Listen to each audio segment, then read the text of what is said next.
से कहे सब हिंदुस्तान, बड़े बड़े योद्धा भय बलधारी, जिनकी विश्व विजय भई शान, सतयुग त्रेता द्वापर कलयुग, भारत भूमि रही महान, सतयुग हरिश्चंद्र भय दानी, त्रेता हुआ राम का राज, द्वापर अर्जुन कर्ण के जैसा, कौन हुआ है तीरंदाज, द्वापर अर्जुन कर्ण के जैसा।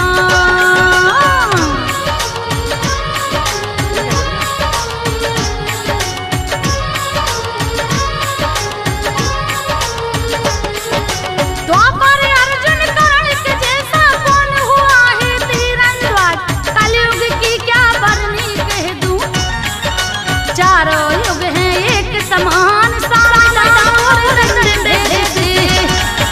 सदा निपुण था हिंदुस्तान, आर्यव्रत की इस भूमि पर, कई राजों ने कीने राज, अपना अपना नाम कमा करे, चले गए हैं तीरंदाज इस भारत पावन भूमि पर, कभी गुलामी छाई थी, धर्म कर्म से लड़कर हमने कभी आजादी पाई थी, गए फिरंगी छोड़ के हमको, राजनीति से साठ लिया, भाई ने भाई से झगड़ करे, भारत माँ को बांट लिया, भाई ने भाई से झगड़ करे।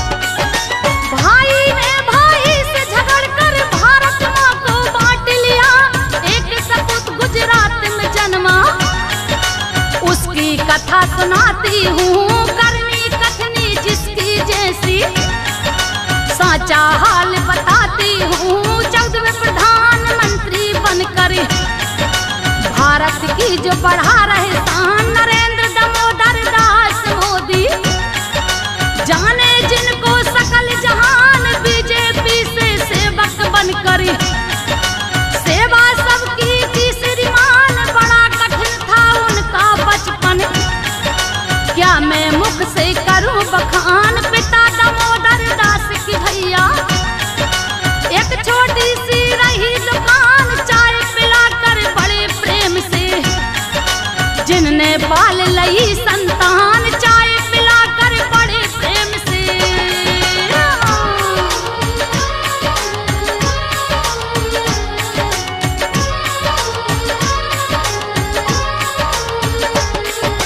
चाय पिलाकर बड़े प्रेम से, जिनने पाल लई संतान, मूलचंद दामोदर दास की पैदा भई हैं 6 संतान, संजली नरेंद्र दास मोदी, जाने जिनको सकल जहान, अपने पिता के साथ में रहकर किया चाय का भी व्यापार, बचपन से ही नरेंद्र मोदी पढ़न लिखन में थे होशियार, युवा अवस्था को जब पाए, देश प्रेम की अलख जगाए, अखिल भारतीय विद्यार्थी परिषद में शामिल हो गए हैं, आए देश प्रेम का जलवा लेकर, हर गरीब की करे सहाय, भ्रष्टाचार विरोधी आंदोलन जिनने मिलकर दिया चला, भ्रष्टाचार विरोधी आंदोलन।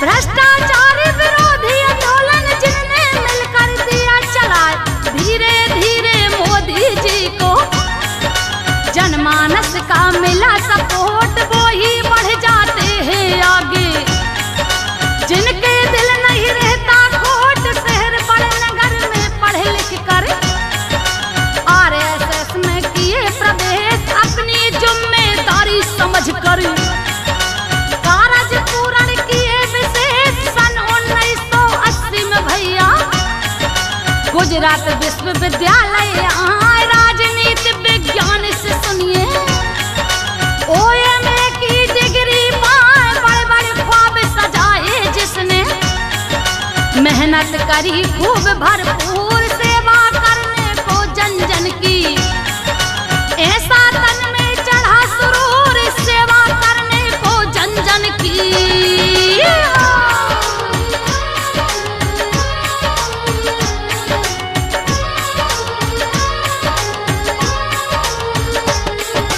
सेवा करने को जन जन की, ऐसा तन में चढ़ा सुरूर। नाम यशोदा मैंने बताऊं, चमन लाल की सोता कहाय, 13 वर्ष में भई सगाई। मोदी जी के साथ में आए, 17 वर्ष में बन गए दूल्हा। सुख के बाजे बजे अपार, दोस्त मित्र और कुटुंब कबीला। नाच रहा पूरा परिवार, मगर ग्रस्त जीवन में उनको मनचित लगना नहीं दिखाए। ग्रस्त आश्रम में फंस करके जन सेवा कहीं छूट न जाए। पति पत्नी के बीच की दूरी दिन प्रतिदिन अब बढ़ती जाए, दोनों अलग अलग हो गए हैं। ऐसा समय लगा है यार, दोनों अलग अलग हो गए हैं।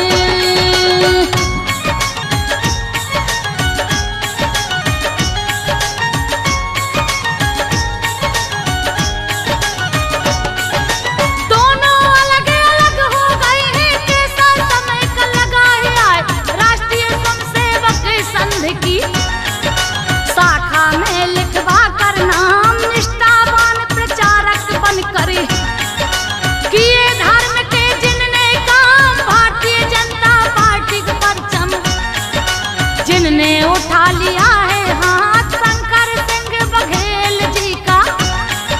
मोदी जी ने देकर साथ, गुजरात प्रांत में बीजेपी को एक तरफा दिलवा कर जीत। ग्रामवासी और शहर निवासी करने लगे मोदी से प्रीत। सन 1995 में विधानसभा चुनाव हुआ, 2/3 बहुमत पा करके अपना झंडा दो लहरा। 2/3 बहुमत पा करके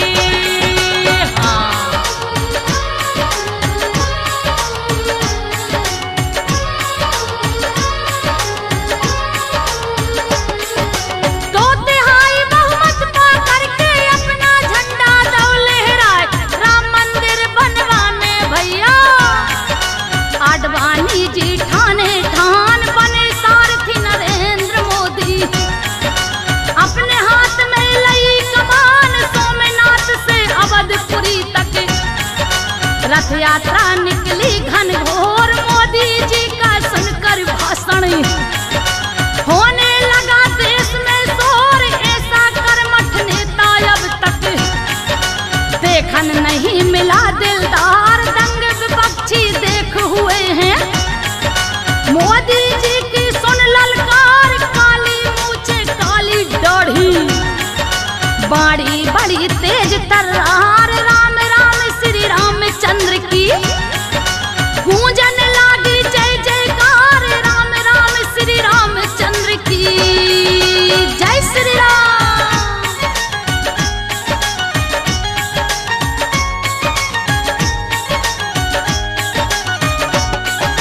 राम राम श्री रामचंद्र की गूंजन लागी जय जयकार। मोदी जी की दूसरी यात्रा का बतलाती हूँ मैं बयान। मुरली मनोहर जोशी जी ने रथ यात्रा की ठानी ठान। कन्याकुमारी से लेकर के कश्मीर तक पहुंची आन। धमकी भरे खत भेजन लागे आतंकवादी, लिख लिख बयान। लाल चौक तक पहुंच न पाओ, रस्ते में ले लेंगे जान। अगर चाहते अपनी भलाई तो फिर वापस करो बयान। गिधड़ भक्ति से नहीं डरता नरेंद्र मोदी दामोदर दास। लाल चौक पर गाड़ तिरंगा, मोदी बदलेगा इतिहास। लाल चौक पर गाड़ तिरंगा।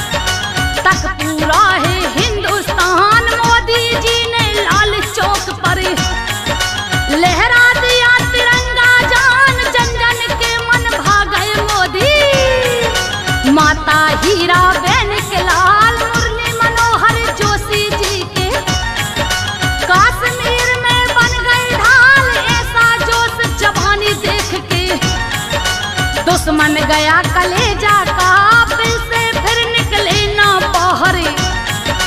जो जो जहरीले थे सांप, बिल से फिर निकले ना बाहर। हाँ।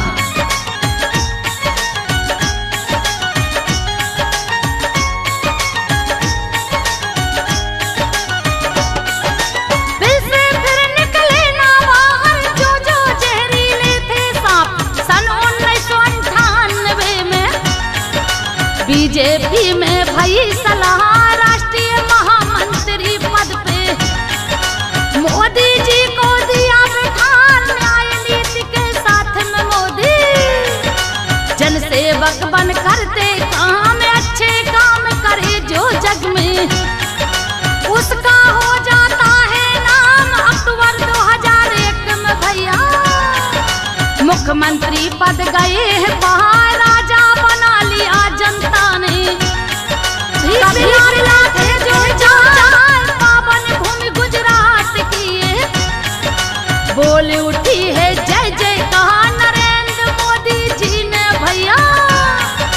सबके सपने किए साकार नरेंद्र मोदी जी ने भैया।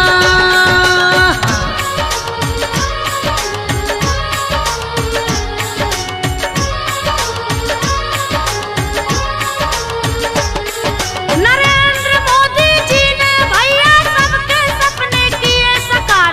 7 अक्टूबर 2001 अपनी सेवा करी प्रधान, गुजरात प्रांत को आगे बढ़ाने मेहनत करी लगा जी जान। इसके बाद फिर राजकोट से विधानसभा में किए प्रवेश, भारी मतों से जीत के भैया हर लय सबके कठिन कलेश। अश्वनी मेहता बन के विपक्षी रह गए देखो मलते हाथ, जीत के मोदी भारी मतों से देखो खड़े कमल के साथ। कर्मयोगी बन करके मोदी चला रहे अपनी सरकार, नई नई योजनाएं कर लागू, उठा प्रांत को लीना भार, नई नई योजनाएं कर लागू।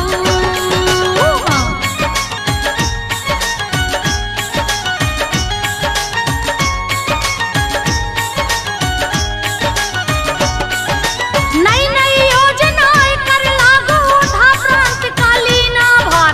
2012 में भैया मोदी जी ने किया कमाल, 115 सीट जीत कर किया प्रांत को माला माल। नई नई योजनाएं ले आए, उनमें कुछ में रही बता, पंचामृत और सुजलाम सुफलाम जो प्रदेश में दई लगाए। कृषि महोत्सव उपजाऊ भूमि के लिए शोध दिया करवा, चिरंजीव ला करके योजना।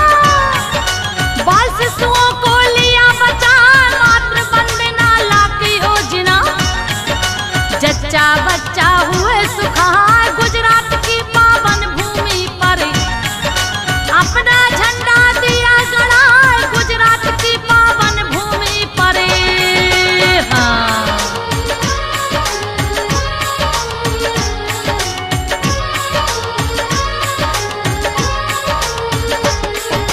गुजरात की पावन भूमि अपना झंडा दिया गड़ाए, बूढ़ा सबलिंगानुपात पर देखो अंकुश दिया लगा।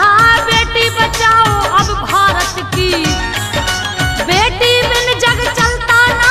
ज्योति ग्राम योजना लाकर गांव गांव बिजली पहुंचा, कर्मयोगी अभियान चला कर सबको रास्ते पर ले आए। कन्या कलावाणी ला के योजना, हर कन्या का किया कल्याण। पढ़े लिखे घर घर की बेटियां, जाग रहा अब हिंदुस्तान। बाल भोग की करे व्यवस्था, भूखे बच्चे ना रह पाए। हर स्कूल आंगनबाड़ी में भर भर थाली भोजन पाए, हर स्कूल आंगनबाड़ी में।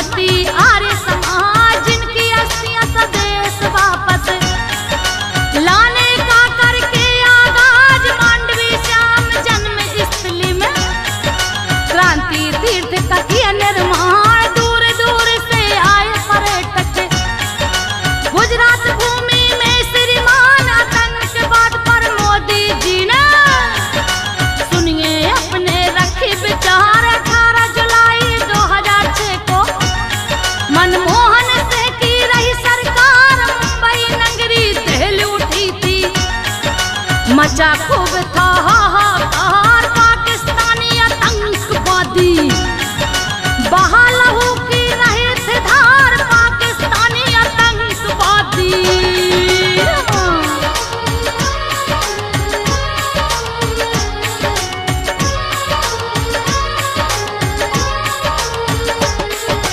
पाकिस्तानी आतंकवादी बहा लहू की रहे थे धार मोदी जी ने बीच सभा में दुख बतला कर दूना धून केंद्र सरकार ने कहा राज्य से सख्त बनाने को कानून आतंकवाद पर लगाम लगाओ इसकी नहीं जात और बात बैठा पड़ोसी नजर गड़ाई करना चाह रहा है घात 2002 के दंगों में कांप गया सारा गुजरात अयोध्या कार सेवक भैया खूब लगा देखो आघात दंगे फैल गए थे भारी कड़क प्रशासन रख के खास भाईचारा सद्भाव बनाकर मोदी खड़े रहे बनदास भाईचारा सद्भाव बनाकर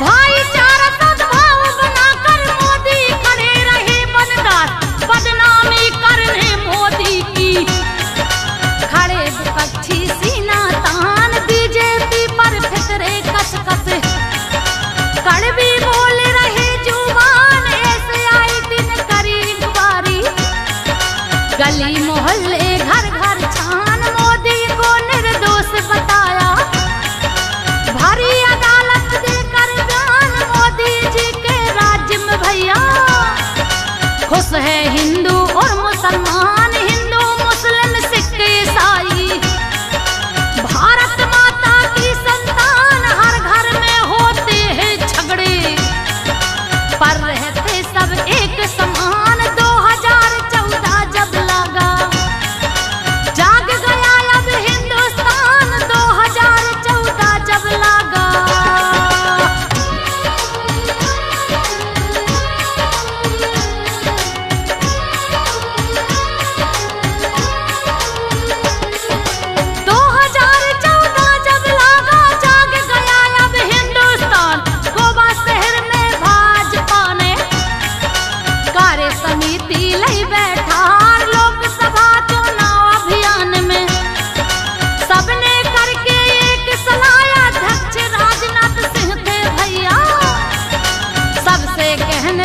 समझा प्रधानमंत्री मोदी होंगे अब वो घड़ी गई है यार भाजपा ने शपथ उठाकर अपना झंडा दिया फहराए सारे देश में पिट गौ हल्ला सुनो विपक्षी गई घबरा 2014 में भैया सत्ता हाथ खिसक ना जाए पहली रैली हरियाणा में मोदी ध्वजा दई लहराए पहली रैली हरियाणा में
को है